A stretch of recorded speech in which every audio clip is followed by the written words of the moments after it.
acreditando naquela frase que algum filósofo disse uma vez num livro: ganha dinheiro com 10% de inspiração e 90% de transpiração.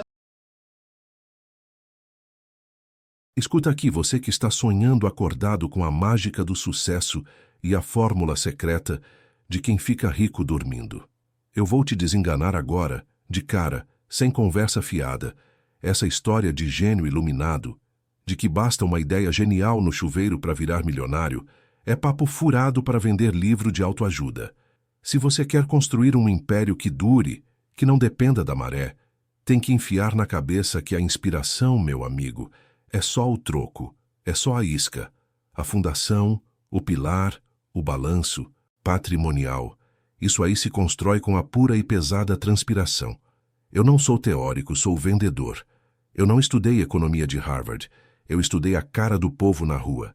E o que eu aprendi é que o sucesso é 10% de um estalo, de uma sacada que te faz ver o buraco onde todo mundo tropeça, e 90% de suor, de joelho ralado e de calo no pé, de levantar a cada não que você leva, e de calcular o lucro com a mesma fome de quando eu carregava a maleta de quinquilharias.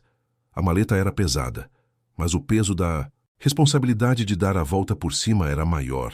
O baú da felicidade não foi um raio que caiu na minha cabeça, foi a persistência de entender o crédito que o brasileiro não tinha.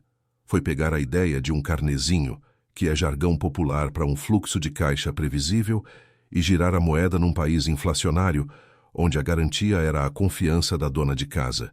Isso é gestão financeira de rua, transformar o desejo de consumo do povo em ativo de longo prazo.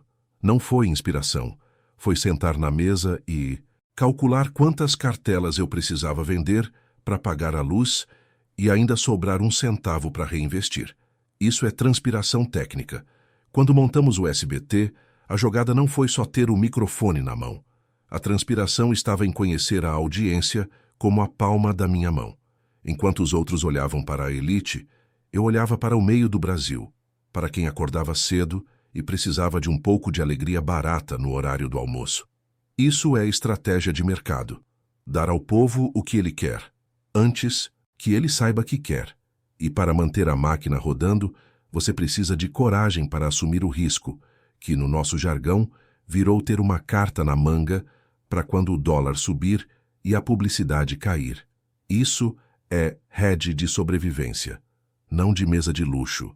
O pan-americano, a visão de democratizar o acesso ao dinheiro, nasceu do mesmo instinto, entender que o pobre quer ser tratado com dignidade na hora de pegar um empréstimo e que a lealdade dele vale ouro. Não é só emprestar, é saber onde o seu dinheiro está e ter a vontade inquebrável de fazê-lo trabalhar. Você precisa de 10% de ousadia para abrir o banco, mas 90% de disciplina de ferro para auditar cada contrato e garantir que o balanço feche, custe o que custar. Então, quando você me fala de sucesso, eu te falo de planilha e de garra. Te falo de técnica, porque não existe emoção que pague a conta de luz, mas te falo de alma, porque a técnica sozinha não te tira da cama às 5 da manhã. A inspiração só te dá o mapa, mas é a transpiração que te dá o combustível, as pernas e a teimosia para atravessar o deserto. Coloca o suor para trabalhar e veja o seu império florescer. É assim que a gente ganha dinheiro de verdade, sem truque e sem enganação, na raça e no número. Vamos ao trabalho. Minha gente querida, vocês vieram aqui atrás da fórmula mágica, daquele bilhete premiado que resolve a vida sem esforço. Deixa eu logo avisar. Se alguém te vende essa conversa, é golpe. Eu construí um império tijolo por tijolo, e se você quer construir o seu, precisa entender de uma vez por todas que o sucesso é 10% inspiração e 90% transpiração. Foi assim que eu saí vendendo tapete na rua e cheguei a dono de banco e de uma das maiores redes de televisão. Não existe atalho, existe trabalho.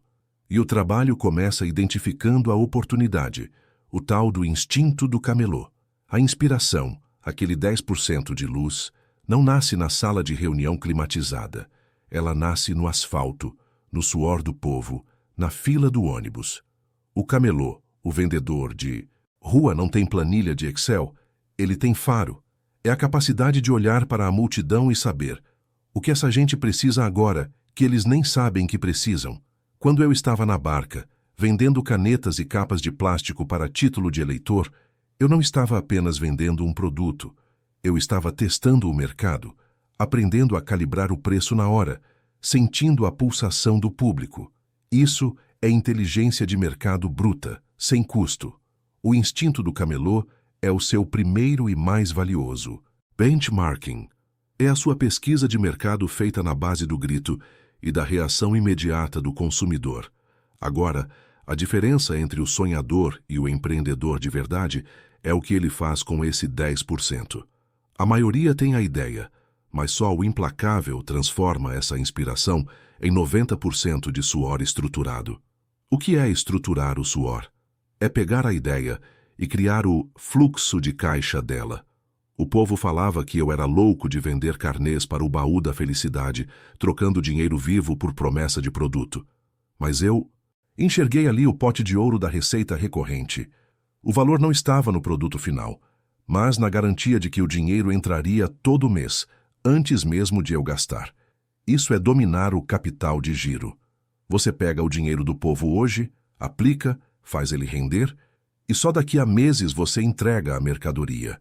Você não está devendo, você está financiando o seu próprio crescimento com o dinheiro que nem é seu. Mahahahavi. Isso é engenharia financeira de rua. E não adianta ter o melhor carnê ou o melhor programa de auditório se você não sabe lidar com a pancada. Você precisa ter uma carta na manga para quando o mercado virar, quando o dólar subir, quando a Selic ameaçar. No mercado financeiro, eles chamam isso de hedge. É proteção. É ter um seguro. Eu chamo isso de não ser burro. Você nunca pode apostar todo o seu patrimônio numa única jogada, por mais que ela pareça genial. Quando você constrói um império, você constrói várias colunas. O SBT sustenta o baú sustenta a Jequiti, e assim por diante. Isso se chama diversificação de risco e sinergia.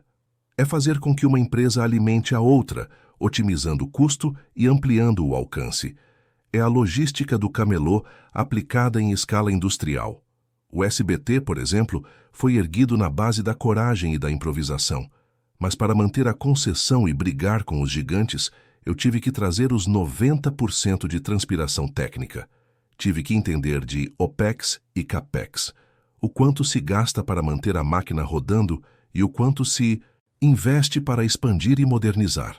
Não se faz televisão com instinto puro. Se faz televisão com máquinas caras, fibra ótica e gente de primeira linha. O instinto te deu a ideia do roda a roda, mas a transpiração técnica te deu a capacidade de gerar milhões de reais em publicidade para sustentar aquele show. E quem nunca errou, que atire a primeira pedra. Meu banco pan-americano me ensinou uma lição de casa caríssima sobre a necessidade de ter os controles internos absolutamente limpos e auditáveis. Quando você cresce rápido, a tentação de deixar os detalhes para depois é gigante, mas o detalhe que você ignora hoje é o rombo que te quebra amanhã. O sucesso exige transparência operacional e, acima de tudo, integridade. O camelô pode até dar um jeitinho, mas o estrategista de império tem que ser impecável na contabilidade e na governança. Aprenda com meus erros. A 90% de transpiração inclui a limpeza da estrutura. Se o seu balancete não fecha, não adianta ter o sorriso mais bonito ou a melhor ideia. Portanto, para identificar a oportunidade, você precisa primeiro ligar a antena e ouvir o que o povo está clamando.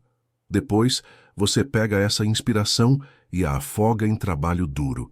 Não espere a inspiração perfeita. Comece a trabalhar hoje com a inspiração que você tem. O sucesso é o casamento entre o faro da rua e a disciplina da mesa. Mantenha a alma de camelô, sempre com um olho no cliente e outro no ROI. Retorno. Sobre o investimento. Coragem e conta feita. Essa é a única dupla que constrói um império inabalável. Vai lá e faz porque o tempo não espera por ninguém. Eu não construí um império de entretenimento e finanças apenas contando com a sorte ou esperando que a roda da fortuna girasse a meu favor. Isso é papo de quem não quer trabalhar. O sucesso é 10% de inspiração e 90% de transpiração. E a transpiração, meus amigos, é a parte técnica, a matemática implacável do caixa. É aqui que entra a engenharia financeira de verdade. O que os doutores chamam de otimização de float é, na minha linguagem, saber exatamente quanto do dinheiro que não é seu pode ficar dormindo na sua conta corrente para gerar mais dinheiro antes que você precise entregá-lo. É o tempo do dinheiro, e o tempo no nosso negócio vale mais que ouro. O float, para quem vive na rua, é aquela gordurinha do caixa, o capital de giro que veio dos clientes e ainda não foi repassado aos fornecedores ou investido. O baú da felicidade foi a escola primária dessa engenharia.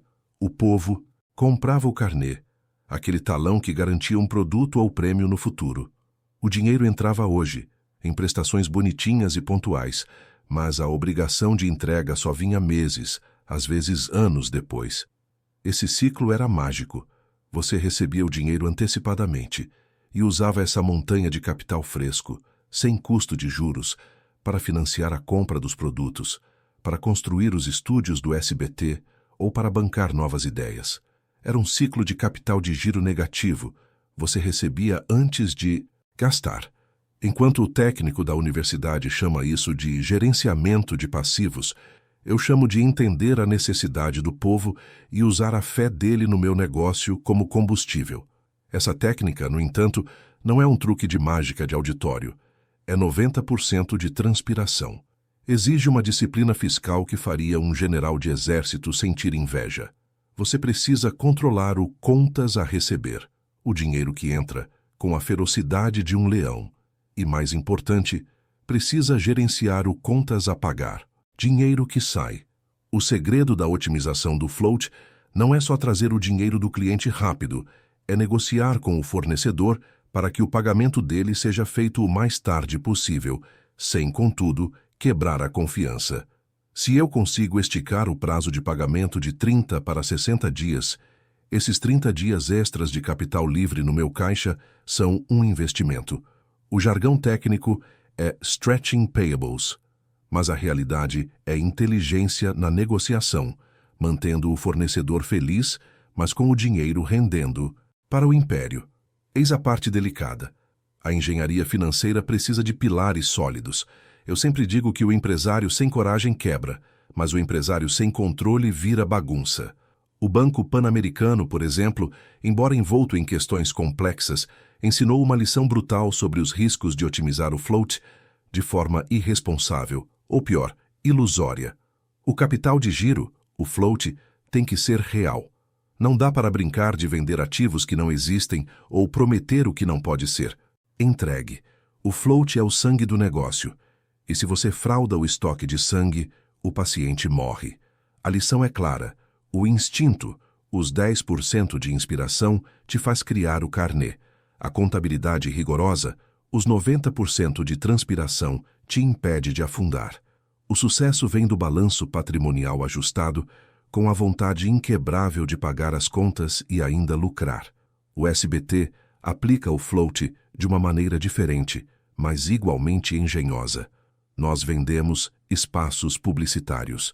Quando uma grande empresa compra um pacote de anúncios para o horário nobre, ela nos paga hoje por um serviço, a veiculação do comercial, que será entregue ao longo das próximas semana ou mês.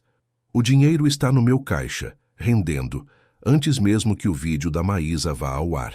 Isso é o que a Faria Lima chama de monetização de ativos futuros, ou securitização de recebíveis, mas é, na prática, vender o almoço para garantir o jantar. É usar a credibilidade da marca para adiantar o fluxo de caixa. Isso exige a inspiração de saber o que o povo vai querer assistir, o 10%. E a transpiração de ter uma grade de programação que garante a audiência, o 90%. Portanto, não importa se você é o dono de uma lojinha na 25 de março ou o presidente de um conglomerado. A engenharia financeira não é exclusividade dos ternos caros. É a capacidade de olhar para o seu fluxo de caixa e perguntar: como posso fazer esse dinheiro que é meu por um breve momento render o máximo possível sem quebrar nenhuma promessa? Você precisa ser o mestre do Ciclo operacional. Receber rápido, pagar devagar e, enquanto isso, colocar o dinheiro para trabalhar. É aí que a coragem de camelô se encontra com a precisão do contador. Essa é a verdadeira otimização do float, e é assim que R$1 vira R$1,50. Agora vai. A vida não aceita preguiça e a matemática não aceita erro. Gaste 10% pensando e 90% agindo. O palco é seu. Dizem que o sucesso é um flash de inspiração. Pura balela. Conversa fiada de quem nunca teve que pegar chuva na rua vendendo caneta. Inspiração é 10%, garoto. É o estalo. É saber que a porta está aberta. Os 90%, o que realmente sustenta o império, é a transpiração, é a sola gasta, é o olho no olho do freguês. E quando falamos de construir um império de entretenimento e finanças, a transpiração é traduzida em a psicologia do auditório e a arte de transformar um telespectador curioso em um sócio consumidor fiel. É aí que o balanço patrimonial encontra o coração. O auditório não é só gente sentada na plateia, batendo palma para ganhar um aviãozinho de dinheiro. O auditório é o mercado, a nossa praça de camelô gigantesca. O primeiro erro do novato é tratar o auditório como um mero número de ibope. Isso é só a fachada. A métrica que realmente interessa é o que chamamos no jargão técnico de Customer Lifetime Value. Mas para a gente aqui na rua, isso se chama o valor do freguês. Não basta que ele assista uma vez. Ele tem que voltar, ele tem que comprar o carnê do baú, ele tem que abrir uma conta, ele tem que confiar a poupança da vida dele em você. Você precisa entender o custo de aquisição desse cliente, o quanto você gasta para trazê-lo, versus o quanto ele vai te dar de retorno ao longo de 20 anos. A televisão era só o chamariz. O negócio era criar uma fidelidade que sobrevivesse ao tempo e à concorrência. Isso exige suor e cálculo. A fidelização não se constrói com publicidade cara, mas com um laço de confiança, uma ponta de esperança. Entenda, o povo quer sonhar, mas o povo também precisa pagar as contas. O baú da felicidade, por exemplo, não era um esquema de vendas, era um pacto de economia popular. Era a tradução pura da economia comportamental. Tiramos o medo do investimento. Vender um carnê de 10 cruzeiros por mês, que o povo conseguia pagar sem sufoco, era muito mais poderoso do que pedir para eles guardarem 50 de uma vez. A gente pegava o dinheiro pingado, que para o cliente era pouco, mas que somado virava capital de giro colossal. Estávamos vendendo a promessa de que, com um esforço pequeno e constante, ele podia sair da mesmice. Isso é matemática simples, mas que precisa da psicologia do camelô para funcionar. A garantia de que a parcelinha não pesa e que o prêmio, o sonho, é real. Para manter essa fidelidade inquebrável, você tem que saber quem está na sua frente. E o auditório muda. O que funcionava no domingo passado pode ser um fiasco hoje. É aí que a transpiração entra no campo da análise de dados. Enquanto os engravatados falam em A/B testing, nós testávamos no ar. Colocávamos 2 jogos diferentes no mesmo domingo, um mais popular, outro mais sofisticado, e observávamos qual dava mais liga no termômetro do telefone. Isso é validação de hipótese em tempo real, sem papelada. É a regra de ouro. Se o povo não gosta, você muda na hora. Sua coragem de pivotar rapidamente é o seu maior hedge. Sua carta na manga contra o prejuízo. Não adianta ter inspiração de gênio se você tem medo de jogar fora o que não está vendendo. Quando o império cresce e você sai da barraca para o banco, o risco aumenta exponencialmente. O caso pan-americano me ensinou sobre a podridão que pode nascer na estrutura, mesmo quando o propósito inicial é bom. Ali, o problema não era o auditório, era a gestão de risco interna, a falha em ter um compliance férreo. O valor do cliente, que havíamos construído com décadas de suor e aparições na TV, estava ameaçado por um buraco fiscal que parecia um abismo. A lição técnica é implacável. O caixa é sagrado, e misturar pessoa física com pessoa jurídica é a morte lenta. A lição de vida, porém, é que o nome vale mais que o ouro. Para salvar a fidelidade da marca, o ativo mais valioso de todos, tivemos que vender a estrutura física. Perdemos milhões em patrimônio contábil, mas salvamos o patrimônio emocional. A confiança do povo era o que sustentava o SBT e o baú. Se ela caísse, todo o castelo ruía. Fidelizar é criar um ecossistema. É o cross-selling disfarçado de gentileza. Quem assiste ao Roda a Roda compra o carnê. E se ele compra o carnê, ele confia no meu nome. E se ele confia no meu nome, ele vai ao banco. O cliente sai do entretenimento e entra na vida financeira sem perceber que está fazendo uma migração de plataforma. Essa é a verdadeira engenharia social do império.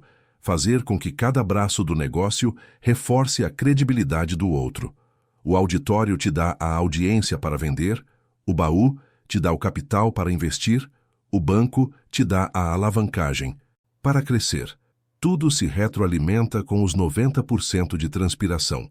O trabalho diário de aparecer, de sorrir, de garantir que a roleta continue girando, que a palavra seja cumprida e que o sonho, mesmo que pequeno, esteja sempre ao alcance da mão. Coragem para sonhar, e mais suor ainda para fazer a conta fechar no final do mês. Essa é a única fórmula que conheço. Eu não vim aqui para falar de sorte. Sorte é para quem joga na loteria. Eu estou aqui para falar de império, e império se constrói com 10% de inspiração e 90% de transpiração. Isso não é só frase bonita de palco, é balanço patrimonial. O sucesso não é um prêmio que você ganha, é um risco que você calcula e domina, dia após dia, com a mão calejada de tanto trabalhar. Para começar essa conversa séria, precisamos entender o que é gestão de risco na minha cartilha. Não é aquele livro empoeirado de economia que os engravatados leem na Faria Lima. Para mim, gestão de risco é saber onde está o buraco antes de você colocar o pé e cair. É ter a visão do camelô que sabe exatamente quanto pode fiar para o freguês sem quebrar a banca. No nosso negócio, seja vendendo carnê do baú ou colocando satélite no ar, o risco tem nome e preço. Quando começamos, o maior risco era o crédito. Eu dava prazo, vendia a prestações e precisava garantir que aquele dinheiro voltasse. Se 10% dos meus clientes não pagassem, eu precisava ter provisionado, ou seja, ter guardado o lucro de 20% das vendas que deram certo, para compensar. O pan-americano não nasceu do nada. Ele nasceu do entendimento visceral de que o povo quer comprar, mas precisa de alguém que saiba calcular o risco dele pagar a longo prazo. É técnica pura, traduzida em confiança na rua. Isso se chama credit scoring. E eu fazia isso com o olho e o instinto antes mesmo de existir computador para calcular. Você tem que ter a audácia de vender, mas a disciplina de guardar. Agora, vamos subir a aposta, porque o jogo da concessão de TV é um risco de escala continental. É outro patamar. Quando você pede uma concessão, você não está comprando um estúdio.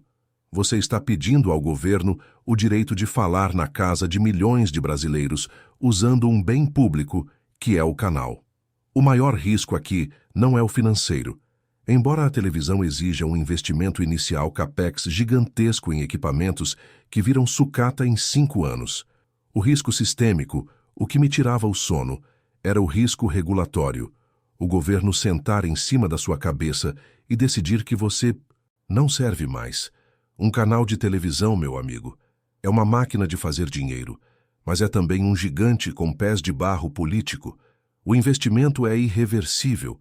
Você gastou milhões em antena, transmissor, estúdio, e se a caneta do presidente resolver riscar o seu nome, todo aquele concreto vira prejuízo.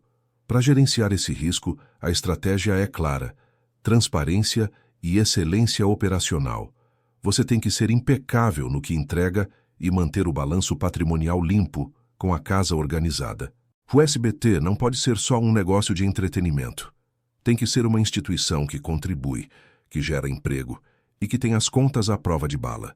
E aqui entra a dança dos números e a genialidade da diversificação, que é a carta na manga para quando o dólar subir ou o governo emburrar. A TV é volátil.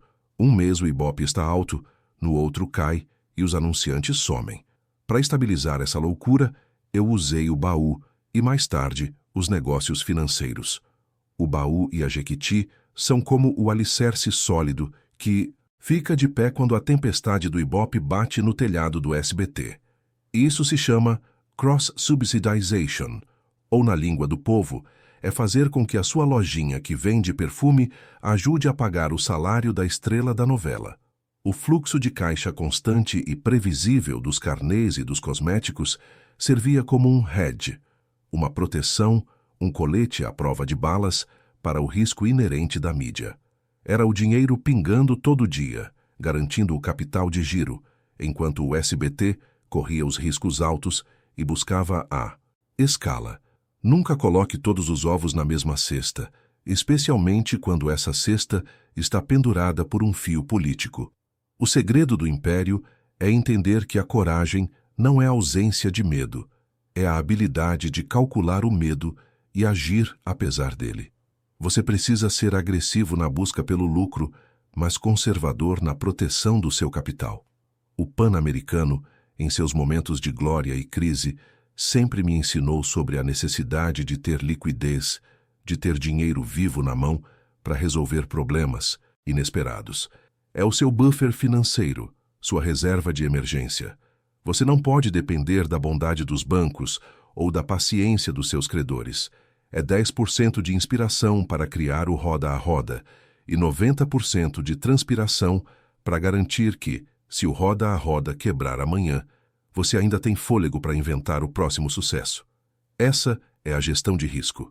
Nunca parar de trabalhar e nunca parar de guardar. Mantenha a mente do camelô, que vende o máximo que pode, mas mantenha a mão no bolso para garantir o troco e o capital de giro do dia seguinte. Quem não calcula o risco, fecha as portas. Quem calcula e trabalha, constrói império que dura para sempre. Agora vá trabalhar, porque inspiração sem suor é conversa fiada.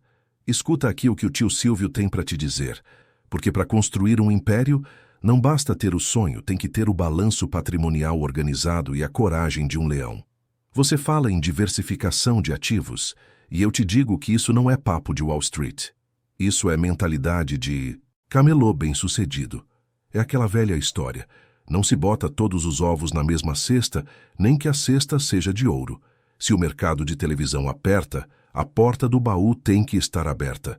Se o crédito encolhe, a Jequiti tem que estar vendendo perfume na porta da casa do povo. É essa dança, essa sinfonia de negócios que garante que a conta feche no azul, chova ou faça sol.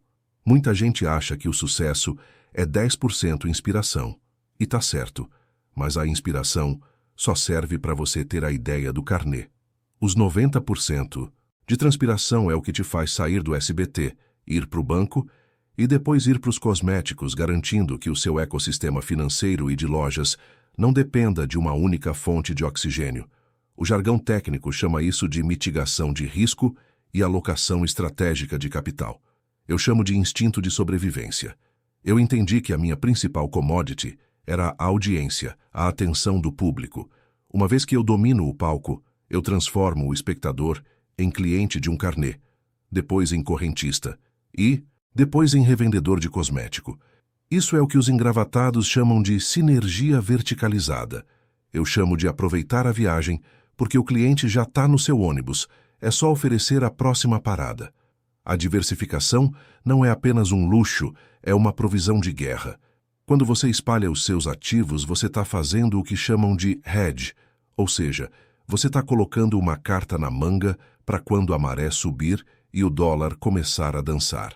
Se o mercado imobiliário, os chamados tijolos, está em baixa, talvez o seu capital em ações ou títulos de dívida, os chamados papéis, esteja rendendo bem. Eu comecei vendendo canetas na praça e entendi a volatilidade do mercado antes de qualquer MBA.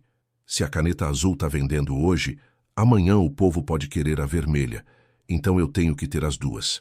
Essa é a diversificação na prática da rua. Pega o exemplo do grupo Silvio Santos. Você tem a concessão de TV, que é um ativo de alta liquidez no sentido de geração de caixa rápido, mas é altamente regulamentado e depende de publicidade, um ativo cíclico. Aí você diversifica entrando no setor financeiro com o Banco Pan-Americano. O setor financeiro promete um retorno sobre o patrimônio. o famoso EIOI, muito mais agressivo, mas traz um risco regulatório brutal, como eu senti na pele. Mas a intenção técnica estava lá, ter uma perna mais lenta e segura, o baú com vendas parceladas garantidas e uma perna mais rápida e arriscada, o banco negociando dinheiro vivo. Você equilibra a velocidade de retorno com a segurança da operação.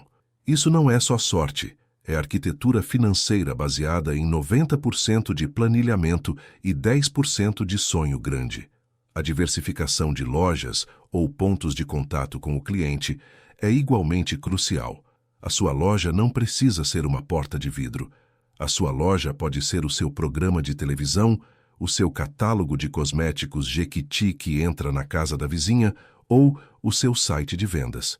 O erro de muitos empresários é acreditar que o negócio é o produto. Não. O negócio é o relacionamento. Ao ter a loja física, os estúdios, a loja de crédito, o banco e a loja de catálogo, a Jequiti, você está fazendo uma segmentação de mercado que garante que você pegue o dinheiro do povo em diferentes momentos da vida dele. O jovem te vê na TV, a mãe compra o perfume e o pai faz o empréstimo consignado. Isso é dominar o ciclo de consumo. E para terminar, entenda que a diversificação é um trabalho constante, não um evento. Você não diversifica uma vez e vai pescar. Você tem que monitorar a saúde de cada negócio, a chamada due diligence contínua. Se a Jequiti precisa de um aporte de capital para expandir a logística, esse dinheiro não pode comprometer a folha de pagamento do SBT.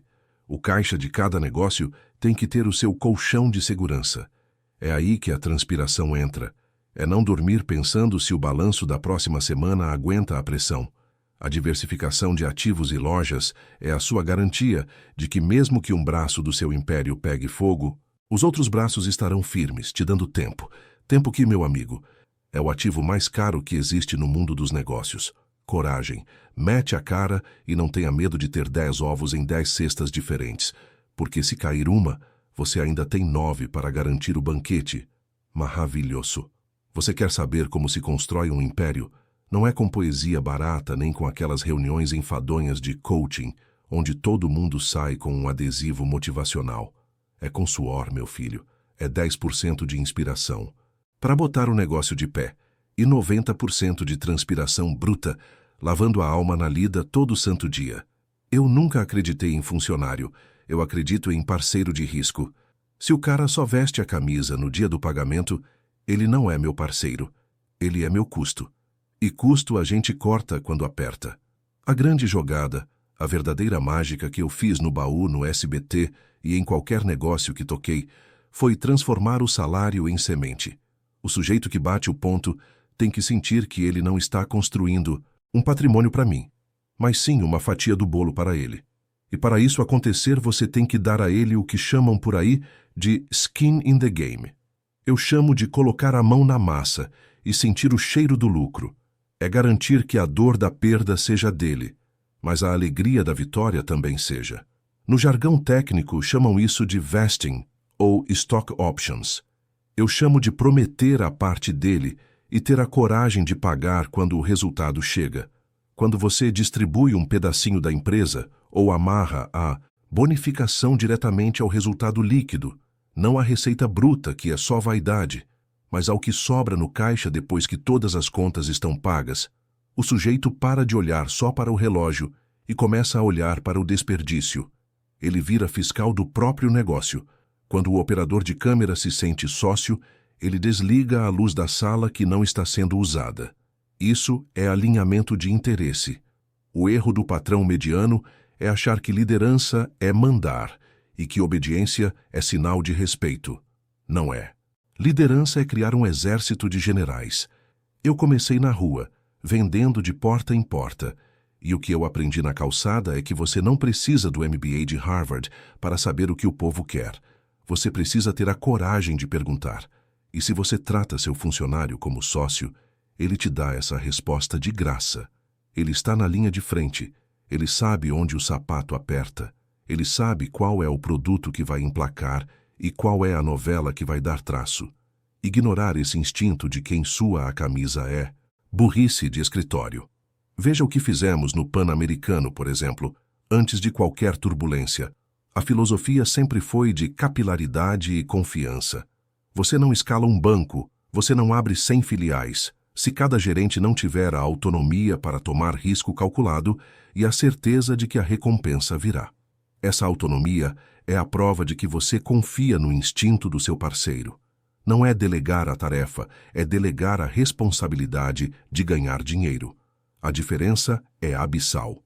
Quando o sujeito é funcionário, ele se protege. Quando ele é sócio, ele se expõe, porque ele sabe que o ganho compensa o risco. Mas atenção, coragem sem cálculo é suicídio. A parte técnica, os 90% de transpiração, entra no rigor dos números. A parceria não anula a necessidade de governança firme. Você tem que ser o mentor implacável. Se eu te dou a chave do carro, eu espero que você não bata, mas eu te dou a chave porque você mostrou competência para pilotar a máquina. A prestação de contas tem que ser semanal. A transparência do balanço patrimonial deve ser como a água que a gente bebe, cristalina. Se o funcionário vira sócio, ele tem que entender de margem de lucro, de PDD, provisão para devedores duvidosos, que é ter uma reserva gorda para o cliente que resolve não pagar, e de fluxo de caixa. Ele não pode ser só um entusiasta, ele tem que ser um estrategista financeiro em miniatura. Eu exijo a alma do meu time porque eu coloco a minha na frente. Quando eu comecei o baú, eu não tinha luxo, eu tinha dívida. Eu prometia o futuro, mas eu entregava o presente, trabalho duro. E é isso que diferencia um negócio de sucesso de uma aventura, a persistência em manter a qualidade quando ninguém está olhando e a determinação em bater as metas, mesmo quando o mercado está contra. Seu papel como líder, como estrategista de império, não é ser um amigo. Seu papel é ser a régua que mede o sucesso e dar as ferramentas para que seus parceiros não apenas atinjam essa medida, mas a superem, sabendo que a recompensa será proporcional ao suor derramado. Liderar é multiplicar a vontade de vencer, distribuindo a riqueza gerada por essa vontade. O resto é balela. Vai trabalhar.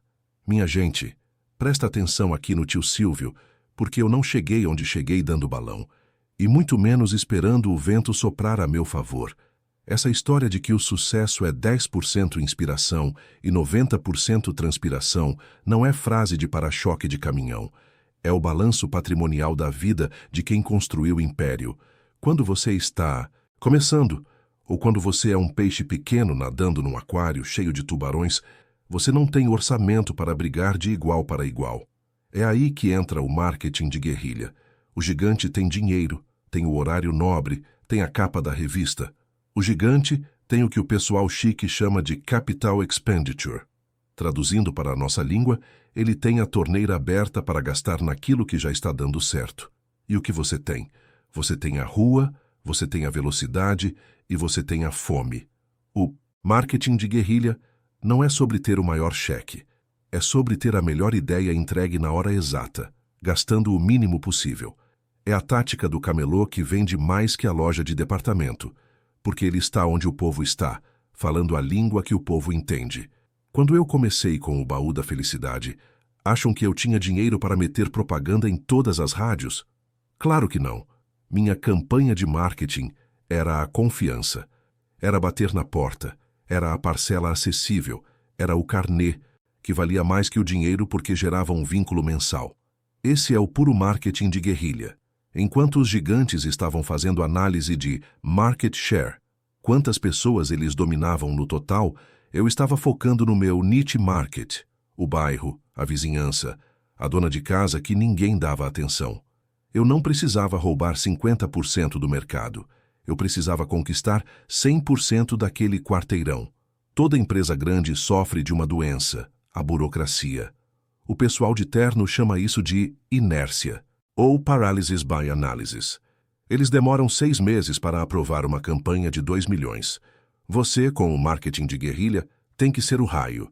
Você vê uma oportunidade na esquina, uma notícia que viralizou, uma dor do seu cliente, e você age em 24 horas. Você faz o seu pivote, que é o jargão para mudar a roda do caminhão em movimento, sem precisar de reunião com a diretoria. Essa agilidade é o seu único e mais valioso recurso. Ela é o seu 90% de transpiração. Pega o SBT, brigando com a Globo. Acham que eu venci a batalha de audiência comprando equipamento de última geração em 1981? Não. Eu usei o que eu tinha, o povo e a capacidade de reação. Enquanto a concorrência gastava uma fortuna em novelas históricas, eu trazia o calor humano. A caravana do Peru que fala, o telefone que ligava para a casa das pessoas, os jogos simples. Meu marketing de guerrilha era a customização e a interação. Eu fiz do meu produto um espelho do povo. O que é isso? É o instinto do vendedor, de rua, a sensibilidade para saber que o povo quer ver gente como eles na televisão, e não apenas modelos inatingíveis. No lado financeiro, o marketing de guerrilha se traduz em um olhar implacável para o ROI, o retorno sobre investimento. Você não pode gastar R$ 10 para ganhar um. Se o gigante gasta 1 milhão em uma propaganda linda que atinge 10 milhões de pessoas, mas converte 0, ele falhou. Você gasta R$ 100 para imprimir 1000 panfletos no bairro certo, entrega com um sorriso e converte 50 vendas. O seu custo de aquisição de cliente, CAC, é ridículo, e é isso que mantém a sua margem positiva. Esse olhar técnico não é de banqueiro engravatado, é de quem sabe que cada moeda vale o suor derramado. E sobre ter a carta na manga, eu sempre tive que ter um hedge, traduzindo, uma proteção contra a maré alta. Seja nos negócios de crediário do baú ou nos desafios do Banco Pan-Americano. Você não pode ir para a guerra sem saber que vai tomar tiro. O seu marketing de guerrilha tem que ser sustentável. Se você está fazendo uma ação ousada na rua, você tem que ter planejado a repercussão negativa. Sua inspiração te dá o tiro, mas sua transpiração te dá o colete à prova de balas. Marketing de guerrilha é para quem não tem medo de ser pequeno e não tem vergonha de trabalhar. Se você tem 10% de inspiração, use essa luz para achar o ponto cego do gigante. Os outros 90% é a sua garra, a sua capacidade de estar na rua quando o sol está rachando, de atender o telefone às 11 da noite e de garantir que o seu produto, mesmo que simples, seja entregue com excelência. É assim que se constrói um império, tijolo por tijolo, na base da ousadia e da matemática financeira afiada. Vai lá e mostra para esses grandões que a melhor campanha de marketing não se compra, se constrói com a sola do sapato. E roda a roleta. Escute bem o que vou te dizer, porque essa é a primeira e a última lição sobre como se constrói um império que aguenta o tranco. Essa história de que a gente vive de 10% de inspiração e 90% de transpiração é a mais pura verdade. Mas você tem que entender o que significa essa transpiração no mundo dos negócios de gente grande. Não é só varrer o chão ou atender o telefone. A transpiração, meu amigo, é o suor frio que escorre quando a sua palavra é colocada à prova, e é essa prova que define se você é um empresário ou apenas um aventureiro. A inspiração é a ideia brilhante, aquela sacada de gênio que transforma um carnê em sonho, como fizemos com o baú da felicidade. Vender parcelado o que a dona de casa nem sabia que precisava, transformando poupança forçada em prêmios. Isso é o 10%. É o estalo, mas o 90% é o trabalho de formiguinha, é garantir que o carnê chegue, que o prêmio seja entregue e, principalmente, que a confiança do povo brasileiro nunca seja traída. A nossa maior reserva de valor não está em notas promissórias ou em títulos do tesouro, está na crença inabalável do público de que quando o Silvio Santos promete, ele entrega. Esse ativo intangível, a sua credibilidade, vale mais que qualquer ativo fixo que você tenha na contabilidade. A palavra, para nós, não é um mero contrato assinado em cartório, é o colateral mais caro que existe. Ela é o seu patrimônio líquido ajustado pela decência. Quando eu, lá atrás, comecei vendendo canetas e bugigangas na rua, eu aprendi que se você disser ao cliente que a mercadoria é boa e depois ela falhar, acabou o seu negócio. No mundo do SBT ou do Banco Pan-Americano, o princípio é o mesmo, mas o risco é multiplicado por milhões. Pensa comigo, quando o mercado aperta, quando a economia faz aquele movimento brusco que o economista chique chama de reversão cíclica e que eu chamo de o governo puxou o tapete de novo. O que segura a sua barra não é só o seu balanço, é a memória que o público tem de que você sempre pagou a conta, mesmo quando doeu. A resiliência, no meu dicionário, é a capacidade de absorver o choque. Não é fazer um hedge complicado na bolsa, que traduzindo para a nossa língua, é ter uma carta na manga para quando o dólar subir ou o juro apertar. Resiliência é ter a coragem de assumir o erro publicamente e consertá-lo com o próprio bolso. Lembra do que aconteceu no Pan-Americano? Houve um buraco financeiro que, aos olhos de qualquer analista, parecia o fim da picada. O técnico diria, capital próprio insuficiente para cobrir o déficit de liquidez. Eu digo, havia um erro, e a minha palavra valia mais do que o banco inteiro. Eu não deixei o consumidor na mão, eu não deixei o banco quebrar. Eu coloquei o meu patrimônio pessoal em jogo para garantir que a confiança do povo fosse mantida. Isso não é só altruísmo, é estratégia de império. É mostrar que o leme está firme custe o que custar. Muitos empresários de gabinete esquecem que a gestão de crise não é só um protocolo, é um ato de fé no futuro. O empreendedor que só pensa no lucro de hoje não constrói nada duradouro. A transpiração do dia a dia, os 90%, é o esforço contínuo para manter a máquina rodando e a promessa viva. Eu já tive que tirar coelho da cartola em dias que o coelho parecia ter ido morar em outro continente, mas a diferença é que eu nunca deixei a minha comunicação com o público falhar. Você tem que falar a verdade, mas falar de um jeito que inspire e que mostre a solução. A inspiração inicial te dá a ideia do programa. A transpiração te dá a permanência no ar por 60 anos. O seu negócio pode estar na corda bamba, mas se você tiver resiliência de camelô, aquela que aprendeu a desviar da fiscalização e a vender com chuva, você sobrevive. Resiliência é ter o estômago para acordar no dia seguinte, mesmo sabendo que a dívida aumentou. É a capacidade de olhar para o prejuízo e transformá-lo em aprendizado caro, mas essencial. O sucesso não é medido apenas pelo crescimento da sua receita, mas pela sua curva de aprendizado nas horas mais difíceis. Se você não souber honrar a sua palavra quando o mercado te vira as costas, você nunca vai entender o que significa ter um ativo de verdade. Entenda a matemática do risco, mas confie na moral da rua. É essa mistura de técnica financeira com a força da promessa que faz um império se sustentar e brilhar. Agora vai lá e transpira, que o tempo não espera. O sucesso, minha gente, não é um raio que cai na sua cabeça enquanto você toma guaraná na beira da piscina. Esquece essa conversa mole de sorte. O que eu fiz, o que nós construímos é a prova cabal, que a regra é inquebrável. 10% de inspiração, aquele estalo que te faz enxergar onde ninguém mais viu o ouro, e 90% de transpiração, que é o suor de carregar o caminhão de mercadoria, ajustar o preço e garantir que o balanço da firma feche no azul todos os meses. Inovação não é inventar a roda, é perceber que o povo precisa de pneu novo e vendê-lo com um sorriso no rosto e um carnê de 10 prestações. O negócio hoje é a atenção, e quem domina o ouvido e o olhar do cliente, domina o fluxo de caixa. Quando eu olhei para a televisão, o 10% de inspiração não foi ver o aparelho na sala, foi entender que a televisão era a minha porta de entrada para a casa de milhões de brasileiros que nunca teriam a chance de pisar num estúdio.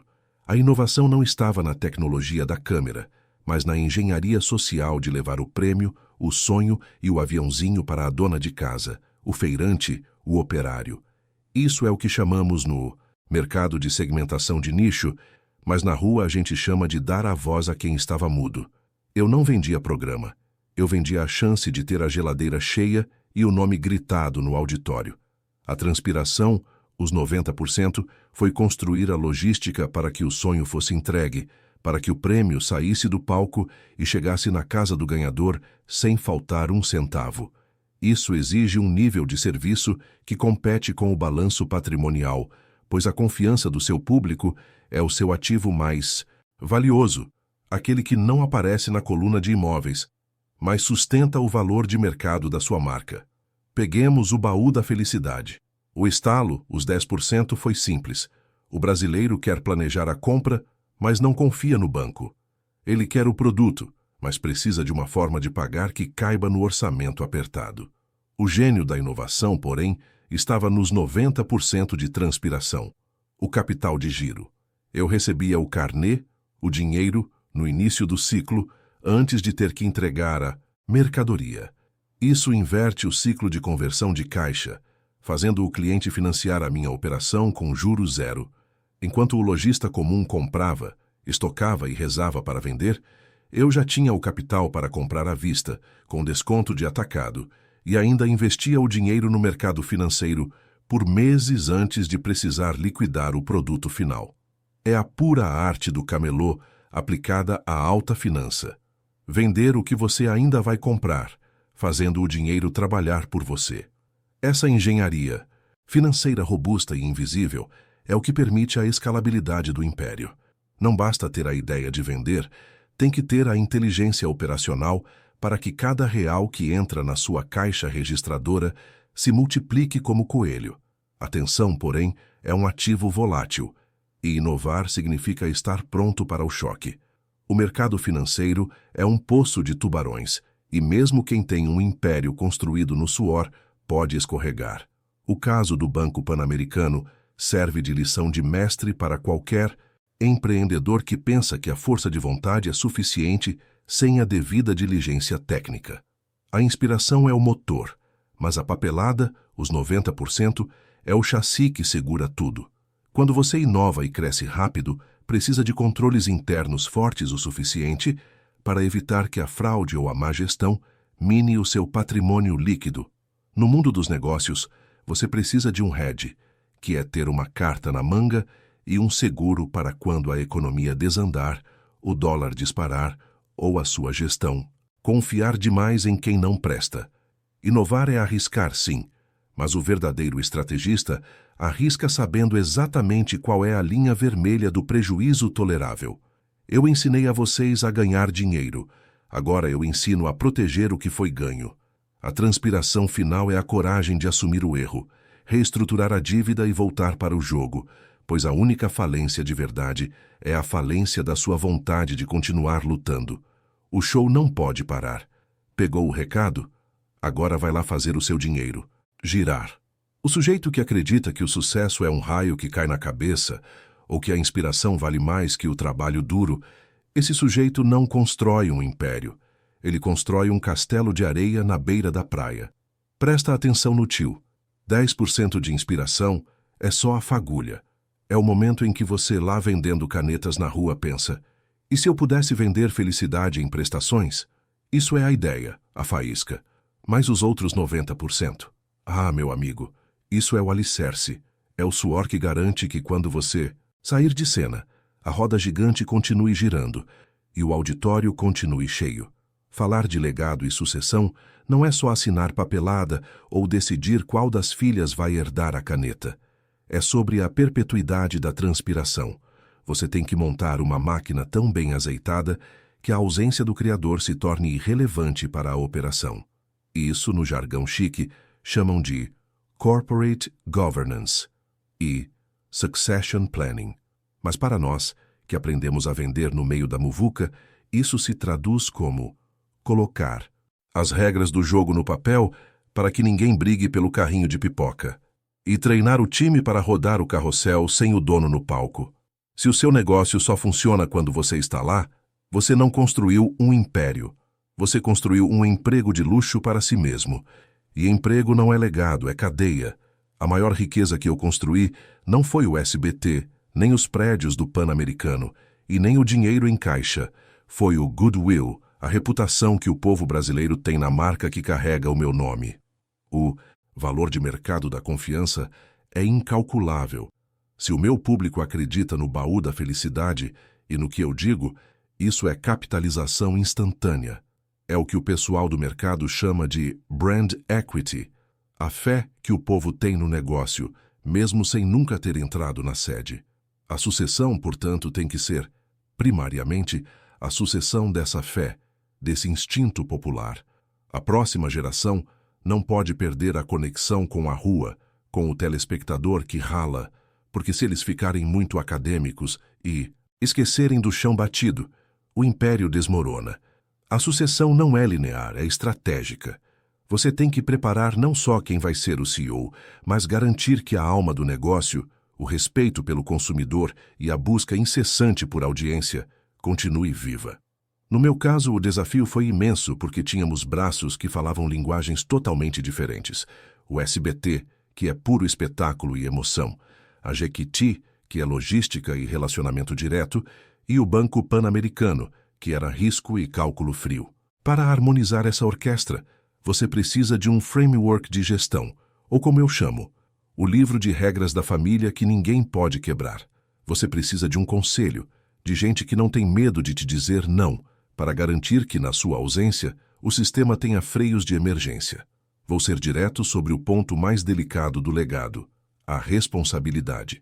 Quando a crise do Pan-Americano explodiu, o que estava em jogo não eram só os balanços, mas sim o legado de décadas de trabalho duro e o nome que eu construí na base do suor. Ali, eu tive que tomar a decisão mais importante sobre sucessão. O legado de um empresário deve ser a garantia de que, mesmo quando a estrutura falha, a honestidade prevalece. Assumir a bronca, colocar meu próprio patrimônio para cobrir o rombo e restaurar a confiança, foi o ato definitivo de due diligence pessoal. Isso não é só gestão de crise, é mostrar à próxima geração que o 90% de transpiração significa que você honra a camisa e que a responsabilidade não é transferível, ela é inerente ao poder. O sucessor tem que entender que ele não herda apenas o lucro, ele herda a dívida moral e a obrigação de proteger o nome. Sucessão eficaz exige que os herdeiros entendam a filosofia do camelô, o olho no olho. A herdeira que vai cuidar do merchandising tem que saber o preço da margarina no supermercado da esquina. A que vai cuidar da programação tem que sentir o que o povo quer ver na TV no domingo à tarde. Isso é cultural. Alignment é garantir que o DNA do instinto popular não seja diluído pela formalidade do escritório. A inspiração é o que te dá a ideia de um programa de auditório, onde o público participa ativamente. A transpiração é o sistema de logística, a organização fiscal e a estrutura que garantem que todos os prêmios prometidos sejam entregues no prazo. Portanto, o testamento final que eu deixo não está em papel passado em cartório, mas no método. Construa a máquina antes de pensar no motorista. Seu legado não é a quantia que você acumula, mas sim a robustez da instituição que você deixa para trás, uma que honra o trabalho do porteiro ao presidente. Garanta que o capital humano, as pessoas que ralam com você, tenha espaço e incentivo.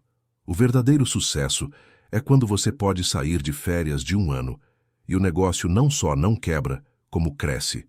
Isso é 90% de transpiração, sistemas que falam, processos que andam e uma cultura de trabalho inquebrável. É essa fórmula que garante que o carrossel nunca pare de girar. Vai lá e faz acontecer. Mas faz direito. Vocês falam que é 10% inspiração e 90% transpiração. Eu digo que a inspiração, os 10%, é o faro que te faz sentir o cheiro do dinheiro antes do concorrente. Mas a transpiração, os 90%, tem que ser técnica. Tem que ser o balanço patrimonial ajustado, o controle de estoque que não deixa você perder venda na Black Friday e o olho clínico na curva de juros. A diferença entre o sonhador e o construtor de império é que o sonhador reza para dar certo. O construtor estrutura a operação para que seja impossível dar errado. O instinto de camelô que eu tanto valorizo não é só coragem, é a capacidade de fazer a melhor análise SWOT do mercado sem precisar de um PowerPoint de consultoria. O camelô sabe onde tem gente, o que o povo quer e principalmente quanto ele pode cobrar antes que o cliente vá embora. Isso, no grande jogo, é o seu pricing e a sua gestão de canal de distribuição. Eu não fundei o SBT e o Baú para ser bonitinho. Eu fundei porque vi um gap no mercado. O povo brasileiro queria entretenimento de graça e a chance de comprar a prestação. Essa necessidade do povo virou o meu fluxo de caixa recorrente. Você não vende um produto, você resolve uma dor de mercado e cobra por isso. E cobra bem, mas cobra honestamente. Não adianta ter a ideia do século se a sua estrutura de capital está podre. O dinheiro tem que circular, meu filho. O que salva um negócio na crise não é a propaganda bonita, é o seu índice de liquidez corrente. É ter dinheiro no bolso para pagar as contas de hoje e ter a liberdade de comprar o vizinho quando ele quebrar amanhã. Liquidez é poder. Se você tem que vender ativo barato para cobrir passivo caro, você já perdeu o jogo. O maior erro de quem começa a ganhar dinheiro é relaxar na governança. Não existe sucesso sem auditoria implacável. A gente cresceu o baú, cresceu o SBT, mas eu aprendi na marra com a história do Banco Pan-Americano que a vigilância sobre os números é eterna. O instinto te leva até o topo da montanha, mas é a disciplina técnica que impede você de rolar ladeira abaixo. O compliance não é burocracia, é a garantia de que seu sonho não vai ser destruído por um número errado na planilha ou por um espertalhão sem vergonha. Você pode ser o mais visionário do mundo, mas se não tiver quem fiscalize o centavo, o império vira castelo de areia. Então pare de romantizar o esforço e comece a otimizar a máquina. Transpiração, hoje, significa automatizar processos. Significa entender que o seu maior custo pode não ser a matéria-prima, mas o tempo perdido na tomada de decisão. A técnica não é só fazer, é saber parar de fazer o que está dando prejuízo imediatamente. Se o seu P&L, Profit and Loss, está no vermelho, não espere o mês que vem. Mude hoje, mude agora. Eu fiz meu império vendendo sonhos e exigindo pagamento em dia, mas o meu segredo nunca foi só o sorriso na televisão. Foi ter uma equipe que sabia fazer a matemática fechar. Foi saber onde fazer o hedge, ou como o povo entende, ter uma carta na manga para quando o dólar subir e não deixar o custo da importação afundar a produção.